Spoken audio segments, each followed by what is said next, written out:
Hello again. Hope you're doing well.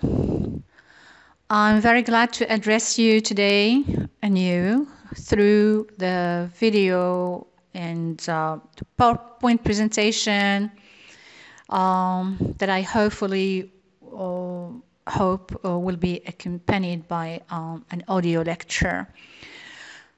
Okay, so today I shall read and do a critical analysis of Sailing to Byzantium by W.B. Yeats. May I remind you that you are supposed to have read the essay on the symbolism of poetry and thought about the question that I raised with regard to that essay. Otherwise, you're also supposed to think about the assignments that I regularly give you with regards to each course session that I cover. You may not be able to do much of what follows if you haven't at least read and given a thought to what precedes. So I do rely on you to undertake your part of the responsibility seriously. I also noticed that some of you, one so far, but it's kind of a nice surprise. Some of you have already started to write assignments and to send them to me via my Wiz Asema email account. Yes, these assignments will have to wait until I cover all the sessions, but I do encourage the initiative. So I'm saving your assignments until I have free time, and I'll start evaluating and perhaps sharing some feedback through our Facebook private group page. Great. For sailing to Byzantium, I propose to proceed through a set of questions, some of which I cover myself, some of which I use to raise questions for you to think about, and one at least is an assignment. So question number 6 is an assignment for you to take and to do at home. So I'm going to use this session outline to go gradually about this poem. Of course, the first move would be to read this poem and to make acquaintance with it. How long, how many stanzas, how does it look, what's your first impression? What's your first impression? Your first impression about the type of poem it is. Seemingly, it's a lyric. It is written in 4 different stanzas. I can see that there is a rhyme scheme of some sort. I can see that, already see that the different stanzas are about the same length. 1, 2, 3, 4, 5, 6, 7, 8 lines each. And I can already discern there's a heroic couplet at the end of each stanza. The first one is neglect intellect. The second one, come Byzantium. The third one, me eternity. And the fourth one, Byzantium come, as in the second stanza. Good. Well, we are already somewhere. So it's as a poem written in the Modernist period. This looks to me as pretty shy, a pretty shy experiment on old forms.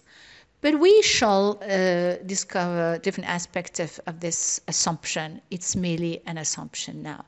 Let me go through it, and I hope you will read it with me. Sailing to Byzantium. That is no country for old men. The young in one another's arms, Birds in the trees, those dying generations, that their song, the salmon falls, the mackerel crowded seas, fish, flesh, or fowl command all summer long whatever is begotten, born, and dies. Caught in that sensual music, all neglect monuments of an aging intellect.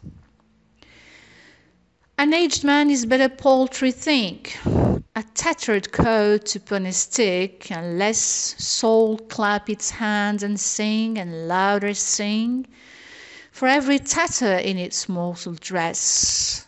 Nor is there singing school, but studying monuments of its own magnificence. And therefore I have sailed the seas and come to the holy city of Byzantium. O sages standing in God's holy fire, as in the golden mosaic of a wall, come from the holy fire, burn in a gyre, and be the singing masters of my soul. Consume my heart away, sick with desire, and fastened to a dying animal. It knows not what it is, and gather me.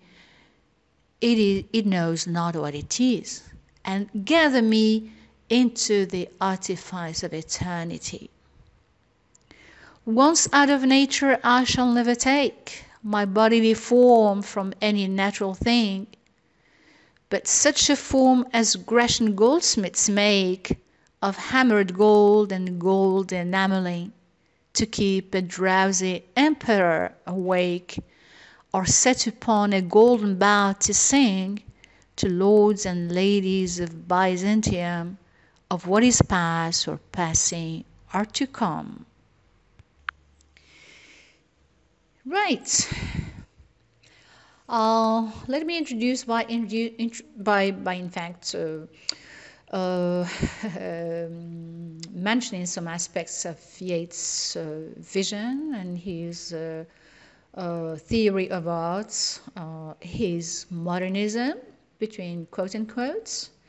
And my general impression is that Yeats came to modernism late and mild, or late and slow. Compared to the other modernists, he didn't shake any in a revolutionary way any traditional edifice. He didn't make things fall apart. He didn't dispense of all traditional forms. Compared to the input of both T.S. Eliot and Ezra Pound, his contribution to modernism is consequential, that's for sure. I mean, let's not forget that he was awarded the Nobel Prize in Literature in 1925, I think. What I mean is that his modernism came late and it was rather shy. So his contribution to modernism is a bit peculiar. I think his sensibility determined the extent to which he agreed or he accepted to turn experimental and to propose new forms. So on the contrarily, that is, to Eliot, Pound, Williams, Carlos Williams, and others, he returned to the classics and to old age traditional conventions and forms, so that he would take ballads or lyrical ballads. I think that Sailing to Byzantium is in fact a lyrical ballad to some extent. He would also take Irish folkplays and with regard to meter and to stanza, he would choose very ancient stanza patterns as the Octave Arima stanza pattern, which he uses in this poem. Again, with comparison to the other modernists, he has a comparatively conventional sensibility, one that allies more with early modern, that is Renaissance, and especially romantic poets than with the modernists. There is in Yeats' poetry the belief in the aptness of old forms, that is their inability to integrate the new challenges and potentials of the modern. So instead of inventing a new forms, he was more bent on breathing new life in dying shells. He was still young when he was awarded Nobel Prize of Literature in 1923. Sorry, this was not 2 years before the dates I mentioned. And he's someone who is often quoted in titles of 20th century authors. As to the poem, Sailing to Byzantium, well, it was written 1928, within a decade of Yeats' death in 1939. In a sense, the poem is a way for the poet to cope with the aging, with turning in T.S. Eliot's words, turning old and wearing the bottom of his trousers rolled in the song of Prufrock, I think. Anyway, back to Yeats. I think that the poem is a way for him to find a way out of the constraints of aging. It's a way also for him to transcend physical decay and death through some sort of transformation. It's not very clear what worried him about really in this poem. Is it physical or a spiritual transformation? But it's surely a spiritual transformation that he targets through becoming an object of art, to be contemplated, made of gold, and to be contemplated by the ladies and gentlemen and the emperors of the East and of Byzantium. So in a sense, the theme of aging is foregrounded in the poem. The setting, let's move on to setting, the second question. Early Byzantium is an ancient Greek colony with Constantinople as its imperial capital. The city was conquered in 1453, that's in the 15th century, by Ottoman Sultan Mehmed II, who converted it to an Ottoman imperial capital called Istanbul. So what is meant by Byzantium is the current Istanbul. So the question that we raise in our outline is why Byzantium, and how is it depicted, and for what purpose? I want you to notice in the poem how Byzantium is a destination rather than a real setting. And the title is highly suggestive of the idea of a journey somewhere rather than being somewhere precisely. Sailing to Byzantium is undertaking a journey to this city.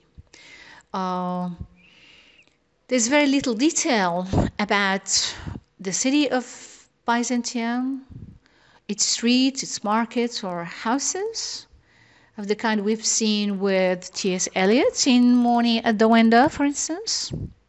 Nor is there any indication or any detail on it as a powerful sign in Turkish history and of the downfall of the Roman Empire. That's an interesting thing to note. Yes, and another important detail is the privileged status that Byzantium held in Yeats' imaginary. And he seems to think very high of Greek civilization and of Byzantium as the capital of the Greek Empire. And in his prose book, where he explains his philosophy and his vision, the book is called The Vision, and it was published in 1925. He said in a long apostrophe, in a long eulogy about Byzantium. I am just quoting the last sentence here. So he says, never before or since in recorded history, religious, aesthetic, and practical life were one as they were in early Byzantium. Byzantium, it should be noted, functions more as a metaphor, as a shorthand for the lyrical speaker to effect a change from one geocultural space, Ireland, Western Ireland, of course, its place is the West, to another, Eastern Byzantium. So this journey has a direction, a geocultural dimension. It's moving eastwards. And I think that this movement eastwards is very significant. You know that in one of the groundbreaking essays, philosophical essays of Jacques Derrida, called White Mythology, the use of metaphor in philosophical discourse, Jacques Derrida sets the birth of metaphor in the East and its death in the West.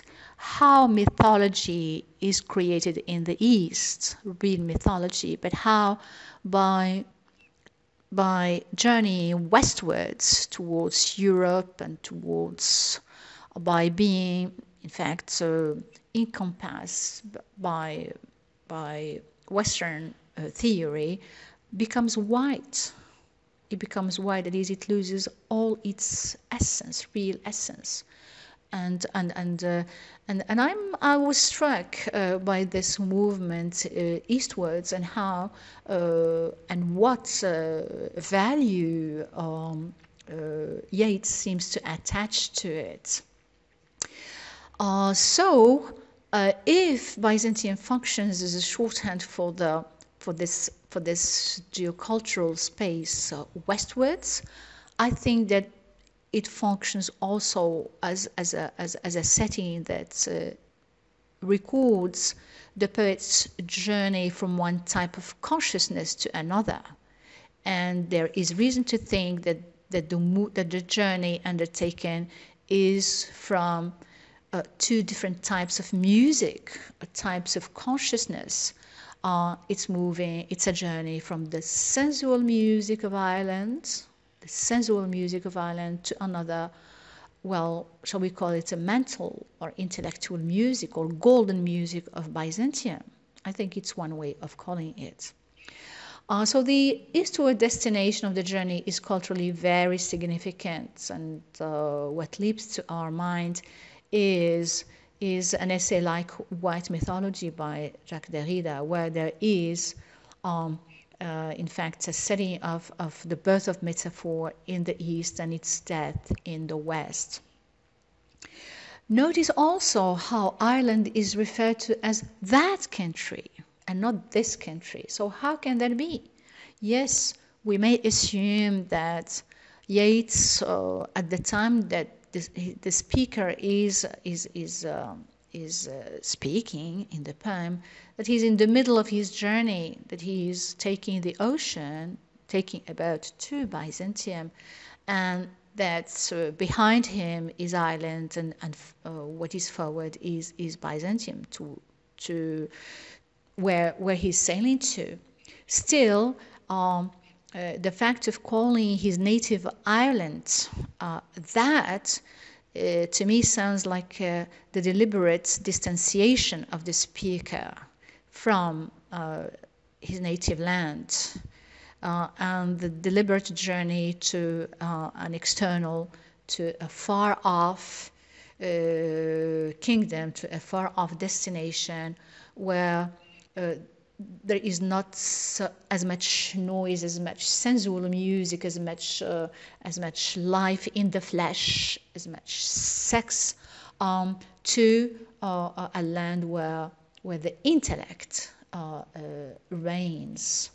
So that's another interesting detail. So I want you to watch out how you react to the setting. Is it a physical setting? Well, it might be, but it is really a shorthand for the poet to express the idea of a journey from one place to another, from one type of music to another, and from one range of consciousness to a totally different one. With your permission, I'm going back to the poem and reading it anew. That is no country for old men. In one another's arms, birds in the trees, those dying generations at their song, the salmon falls, the mackerel crowded seas, fish, flesh or fowl, command all summer long whatever is begotten, born and dies. There is a lot of noise, there is a lot of music, and singing is repeated many times, but it's the noise of birds mating on the trees, it's the noise or the music of young people as they fall into one another's arms, and the lot is called dying generations. That is, generations that live in the flesh and will are bound by by fatal mortality. Contrarily to those dying generations, the speaker is in fact aspiring to monuments of an aging intellect that would evolve around golden monuments. The dying generations are caught in the sensual music, but he's looking for a more still, silent, enduring music, that of the intellect. So that's stanza 1. Notice the movement, the attitude is here, well, almost vehement, almost, very, very strong, and it's like deciding on the mortality of the generations made of birds and young people. It's looking almost with envy to young people as they fall into each other's arms. So the attitude, is there any note of jealousy, of envy, as he aspires towards a still music? Is there not a very biased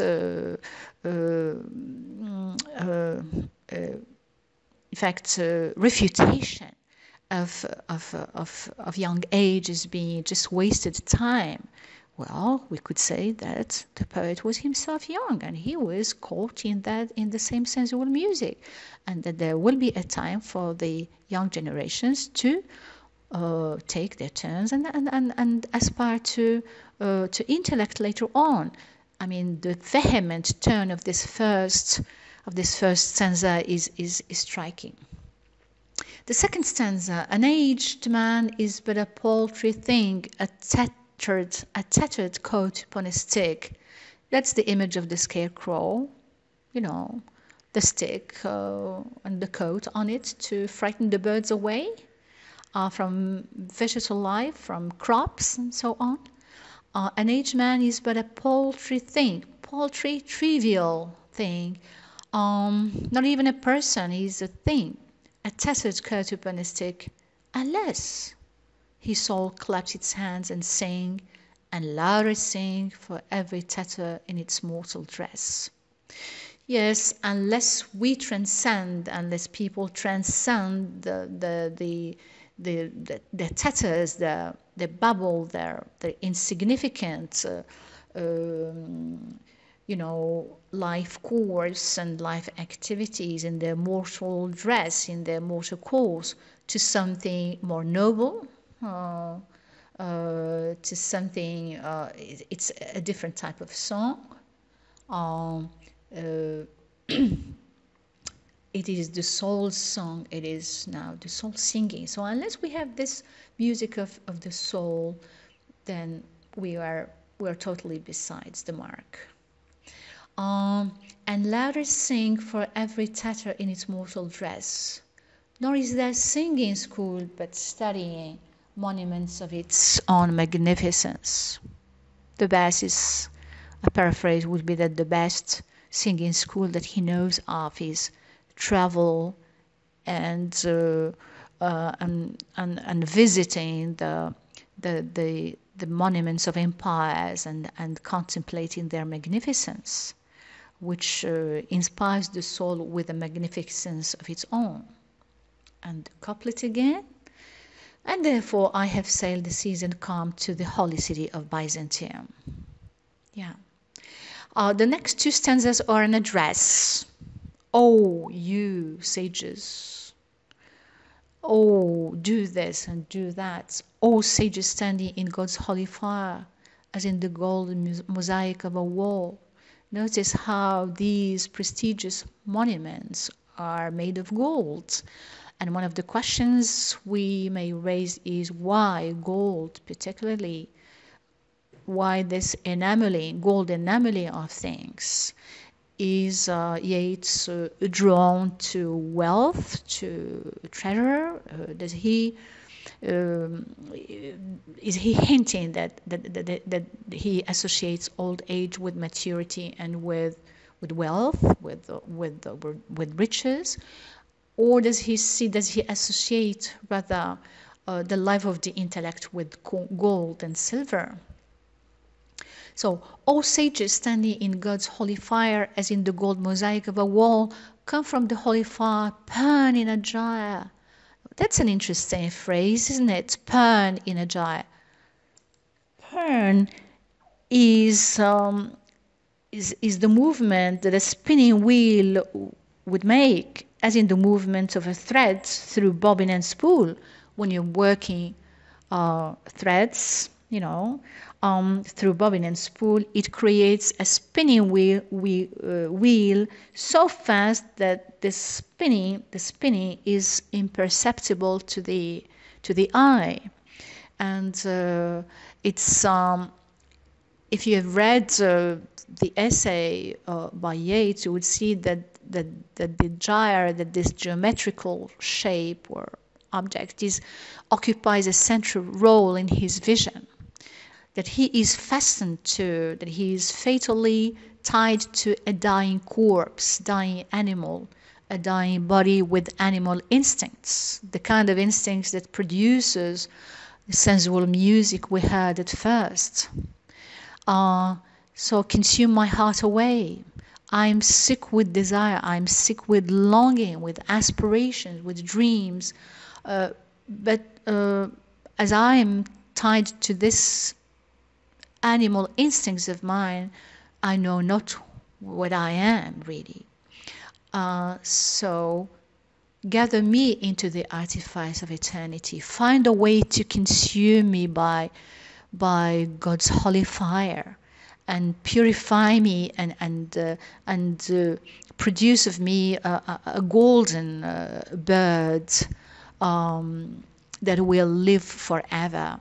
The image of God's holy fire consuming a bird, a singing bird, and of this bird rising out of its ashes and introduced to the artifice of eternity is, of course, reference to the mythical bird, the phoenix. Well, for those of you who are a bit familiar with with Greek mythology, you know that the phoenix is a mythical bird that in fact takes some time to die in its ashes. But whenever it dies, it's reborn out of its ashes again. So there's a cycle of life and death, but there is an eternally going on cycle. And Yeats would like to become that kind of bird, as a phoenix. The last stanza, once out of my nature, once I become this mythical bird made of gold and rising forever from his ashes, from the holy fire, once out of nature, I shall never take my bodily form from any natural thing. I will never become human again. I will stay, an art object, an art work.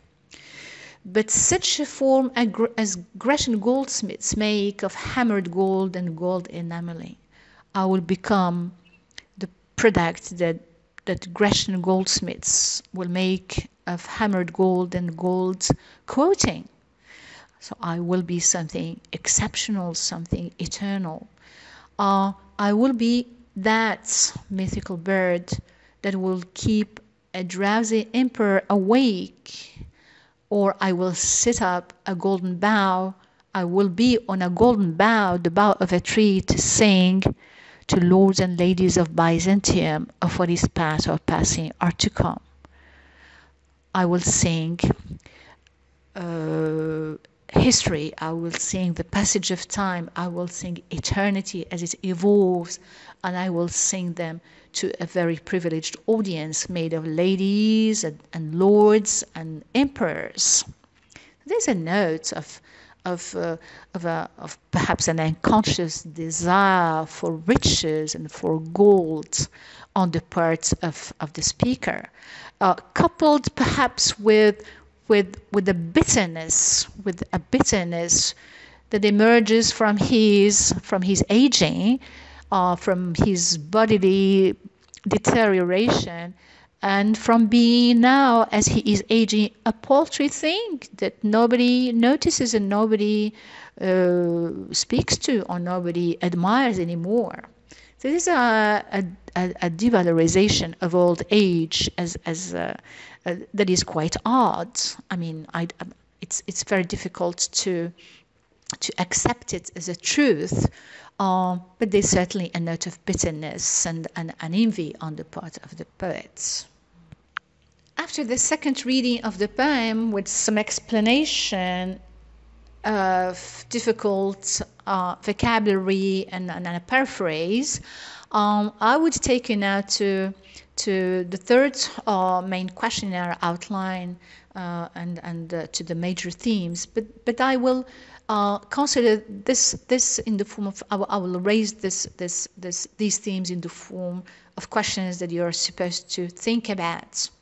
With regard to the first theme, that is nature, the nature and culture equation. What is the relationship between art and nature in this poem? Can art replace life experience or just add to it and add to its understanding?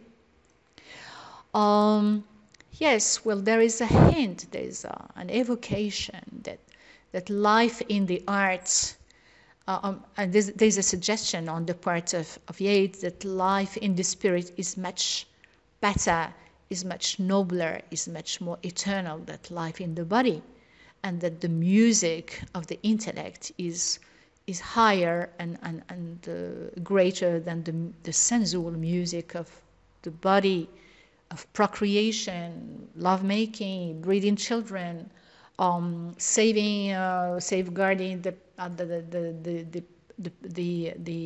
perpetuation of humanity through love, marriage, and all that follows.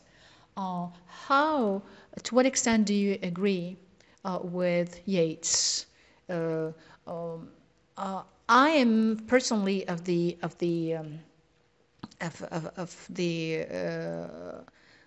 those who think that art is useful in life, but it can never replace life. art is supposed to help us understand life better and make the best of it. So I do not totally agree with Yeats.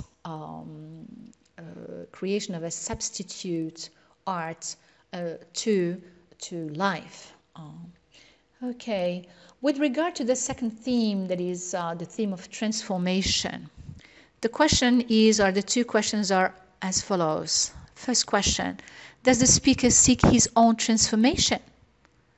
What type of transformation is it, really? And what role does gold play therein?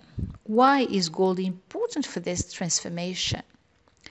What are the connotations of gold enameling here? Can you find what gold could represent? What are its connotations in the poem? Another question, a second question in this regard is, could the speaker, could he be the speaker is stressful about the working of time in his body, and he sort of panics at the lack of attention that issues from aging when he says, an old man is just a paltry thing on a stick. I mean, it's really the kind of concern that everyone has when they age, that nobody would love them anymore, that nobody would consider them with the admiration that they used to inspire when they were young and beautiful. So we notice how the speaker is stressful about the working of time on his body, that he panics at the lack of attention that issues from aging. Could he be just fantasizing about how turning into an art object can help him escape his mortality? I mean, that is a theme that he's not the first one to have tackled, and we have many examples of Shakespeare, of poets achieving this immortality through art or art works. We notice, for instance, how the romantic John Keats achieved this transcendence through the beauty of a Grecian urn. And I am referring here to one of his odes, Ode to a Grecian Urn. We also notice how Shakespeare achieved this immortality through his powerful rhyme in his Sonnet 55. Let me see if I can remember the lines of Shakespeare. Yeah, well, referring to Shakespeare, the first two lines of Sonnet 55 read as follow: "Not marble nor the gilded monuments of princes shall outlive this powerful rhyme." Okay, so Keats' Grecian Urn and Shakespeare's powerful rhyme, or both of them are achievements of eternity through art. And I suppose that Yeats wanted to find a way to do the same. That's why he proposes in his poem the golden bird that is totally consumed by the golden fire and reborn anew to sing eternity to the ladies and gents of Byzantium. Back to the major themes, I did say that one of the three major themes in this poem is the theme of aging. And here are some questions for you to consider. These questions are not only for aging people, they're also for young people. Okay. Is the poem about the consequences of aging, or is it a critique of modes of living and modes of being? First question. Second question. Could we say that the poet would be interested more in a new look than in a spiritual transformation? Well, he considers himself now as a paltry thing, as a trivial thing nobody looks at. But suppose that he he's granted by, you know, there are many ways of gaining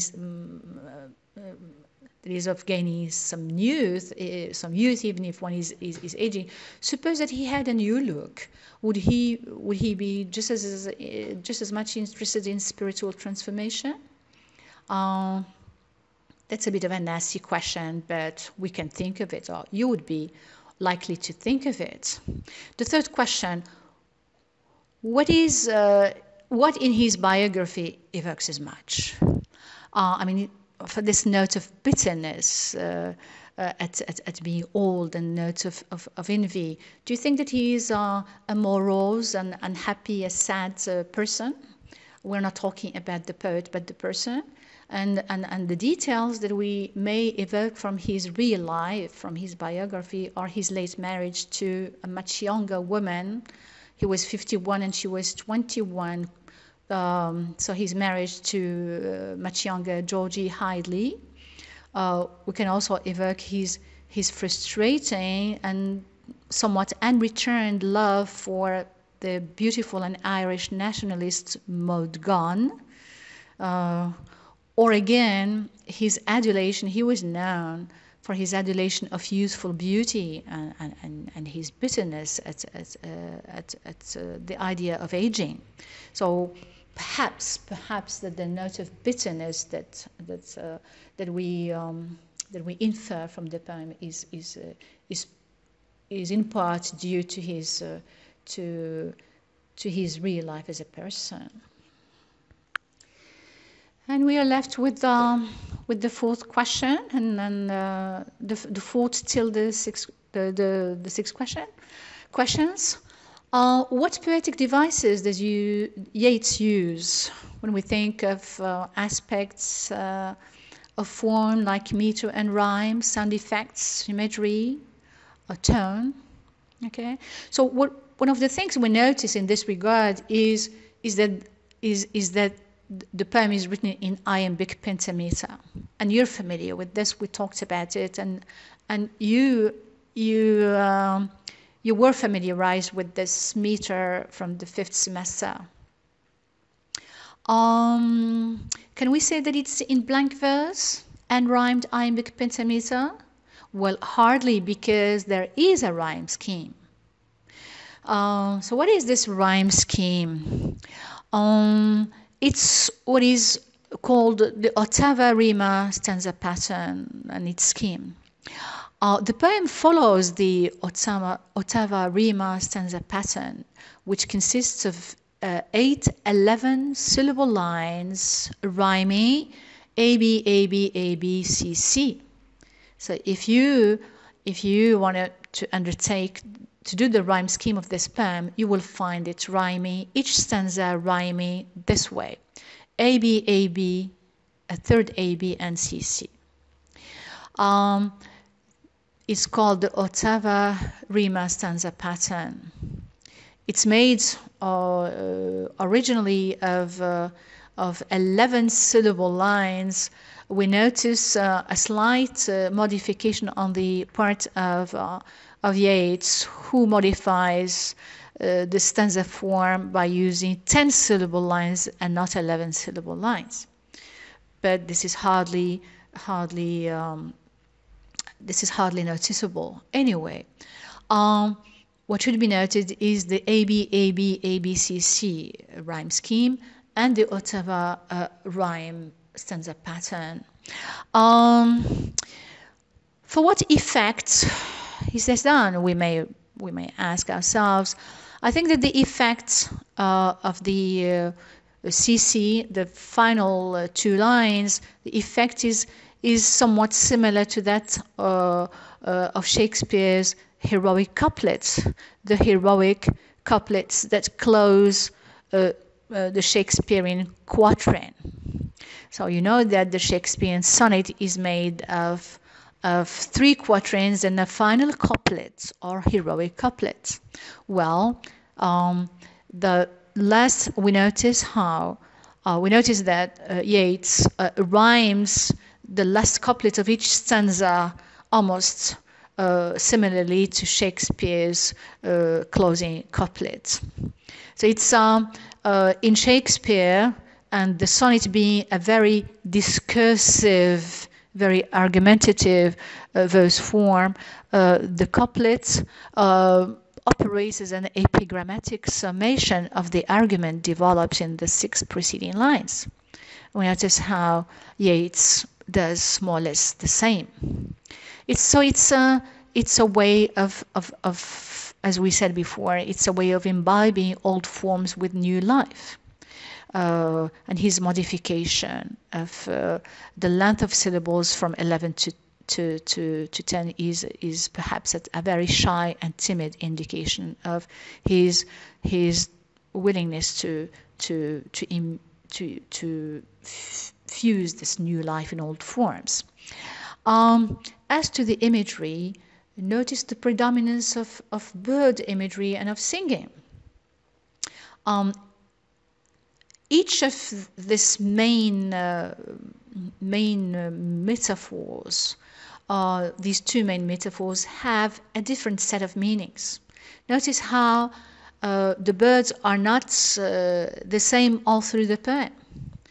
The birds in the first stanza sing a sensual music, but the golden bird in the third stanza, phoenix-like, is supposed to sing an eternal music, still silent eternal music, enchanting music to emperors and to lords and ladies. This is as to singing. Well, singing, as we said before, different types of singing or different ranges of singing, sensual music and the music of the spirits. I find this latter image a bit reminiscent of James Joyce's own range of bird imagery and of walking and different types of walking in his modernist novel A Portrait of the Artist as a Young Man. So there too, or there, on the other hand, the bird imagery and the activity of walking are developed metaphorically to larger extent than Yeats has been able to do in this poem. Move you very quickly to the 5th and last question in this video session. How does sailing to Byzantium fit into the modernist canon? Well, it does fit, very shyly, very timidly, I would say, and this is due largely to Yeats' sensibility.